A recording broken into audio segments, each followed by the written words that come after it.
नमस्कार दोस्तों, आज की कहानी है जवानी का पानी भाग 2। पहला भाग चैनल पर डाला हुआ है, बहुत इंटरेस्टिंग है, जाकर सुन लीजिए। 3 भागों में आएगी यह कहानी। तो दोस्तों, आज की कहानी शुरू करने से पहले आप सभी से एक छोटी सी रिक्वेस्ट है कि मेरी यूट्यूब चैनल को सब्सक्राइब कर लीजिए। चलिए अब कहानी शुरू करते हैं। सुधा को अंदर आने के लिए कहकर वे अंदर चले गए। उन्होंने टी शर्ट पहन ली थी। सुधा से बाराबंकी का हालचाल पूछा और फिर उसके यहाँ आने का कारण भी। सुधा ने उन्हें बताया कि उसे दिल्ली यूनिवर्सिटी में एडमिशन लेना है। मनोज भैया ने हौसला बढ़ाने के बजाय उसे बता दिया कि दिल्ली में एडमिशन आसान नहीं होगा। यहाँ मेरिट लिस्ट बहुत हाई जाती है। उसे इन नंबरों पर एडमिशन मिला भी तो किसी सांध्य कॉलेज में मिलेगा। सुधा इसके लिए भी तैयार थी। उसके सिर पर तो एडमिशन की धुन सवार थी। मनोज भैया ने उससे फ्रेश होने के लिए कहा और खुद चाय लेने चले गए। उसने देखा कमरे में रसोई नहीं थी।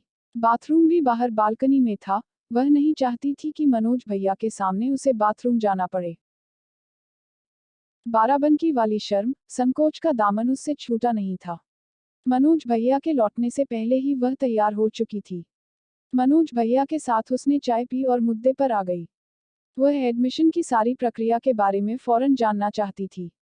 मनोज भैया ने उसे बताया कि एक कॉलेज का फॉर्म ही 1000-1200 रुपए का होता है। सुधा समझ गई कि आगे का रास्ता अब बेहद मुश्किल है।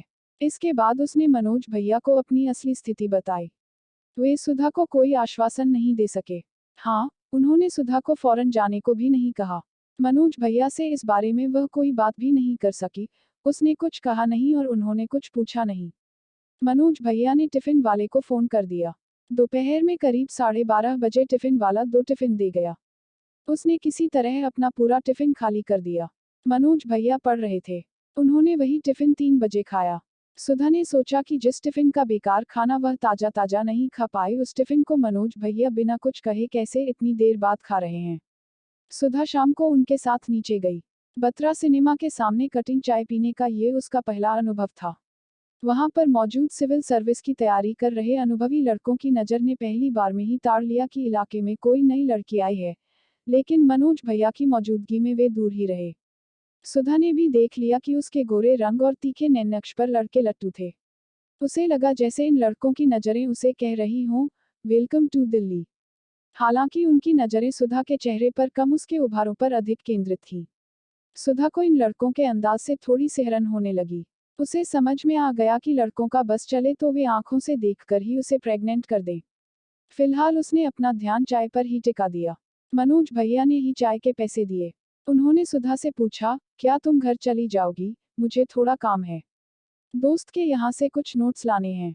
सुधा ने कहा, हाँ, चली जाऊंगी, और वह बत्रा से 2 गली छोड़कर उस मकान में पहुंच गई। उसने सोचा जब तक मनोज भैया नहीं है, तब तक कमरे की कुछ साफ सफाई कर दे। कमरे में था ही क्या, एक फोल्डिंग चारपाई, एक पढ़ने की टेबल, एक कुर्सी, एक अलमारी, किताबों की 2 छोटी रैक, एक सूटकेस, लेकिन फिर भी कमरे में एक अस्तव्यस्तता थी। सुधा ने सबसे पहले पलंग पर पड़ी धूल झाड़ी और फिर चादर और गद्दे झाड़ने लगी। गद्दा जैसे ही नीचे गिरा, गद्दे के नीचे से कुछ किताबें गिरी। सुधा ने सोचा कि जब कमरे में 2-2 अलमारियां हैं तो गद्दे के नीचे किताबें क्यों रखी हैं। सुधा ने उन किताबों को देखा। एक किताब पर लिखा था प्राइवेट लाइफ। सुधा ने अंदर पढ़ना शुरू किया। पहला पेज पढ़ते ही सुधा के बदन में झुरझुरी सी दौड़ गई। उसे अपने शरीर में कसावट महसूस हुई। उसे किताब पढ़ने में मजा आने लगा। सुधा जल्दी जल्दी किताब पढ़ने लगी। सिर्फ 40 मिनट में उसने 35 पन्नों की किताब पूरी पढ़ ली। उसे अपनी टांगों के बीच कुछ गर्म सा महसूस हुआ। उसने किताब खत्म कर तुरंत दूसरी किताब पढ़ने के लिए उठा ली। साफ सफाई की बात तो वह भूल ही गई। ये घटिया किस्म की किताबें उसे बेहद मनोरंजक लग रही थीं। उसने दूसरी किताब भी फौरन ही पढ़ ली। इसके बाद उसने दोनों किताबें ठीक वैसे ही रख दी, जैसे पहले रखी हुई थी। मानो उसने ये किताबें देखी ही नहीं थी। इसके बाद उसने पूरे कमरे की सफाई की। उसे पढ़ाई की टेबल पर किताब में दबे 100-100 के 5 नोट मिले। वह जानती थी कि ये पैसे मनोज भैया के ही होंगे। उसने किताबों से निकाल कर पैसे मेज पर सामने रख दिए। मनोज भैया के पास पैसों की कमी नहीं होगी, यह वह जानती थी। बाराबंकी में भैया के पापा का सबसे बड़ा मेडिकल स्टोर था।